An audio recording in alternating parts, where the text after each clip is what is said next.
Hello' everyone, আপোনালোকৰ মাজলৈ আজি এটা ৰেচিপি লৈ আহিছোঁ। ৰেচিপিটোৰ কচু টেঙা।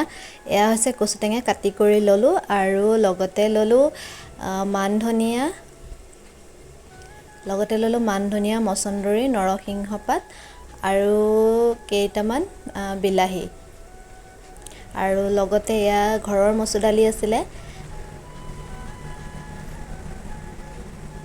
আৰু এয়া মান ধনিয়া লগতে আৰু এইফালে নেমু লৈ ল'লোঁ আৰু বিলাহী কম আছিলে তো আৰু এইফালে মচন্দৰী পাত ল'লোঁ আৰু এইফালে কচু কাটি কৰি ৰেডি কৰি ল'লোঁ আৰু এইফালে কুকাৰ ধুই মেলি ৰেডি কৰি লৈছোঁ আৰু ইয়াতে গোটেইখিনি বহাই দিলোঁ আৰু ইয়াত নিমখ এচামুচ দি দিলোঁ আৰু আপোনালোকৰ পৰিমাণে দি ল'ব পাৰিব। নিমখটো আধা মগ পানী দিলোঁ আৰু ইয়াতে দিলোঁ নৰসিংহ পাত, মান ধনিয়া সকলোখিনি কুকাৰত দি ল'লোঁ আৰু বিলাহীকেইটাও দি ল'লোঁ। দি লৈ মই ইয়াত নৰসিংহ ঠাল দুটাও দিলোঁ। দিয়াৰ পিছত এটা চিটি মাৰিলোঁ। মৰাৰ পিছত আমাৰ ৰেচিপি ৰেডি।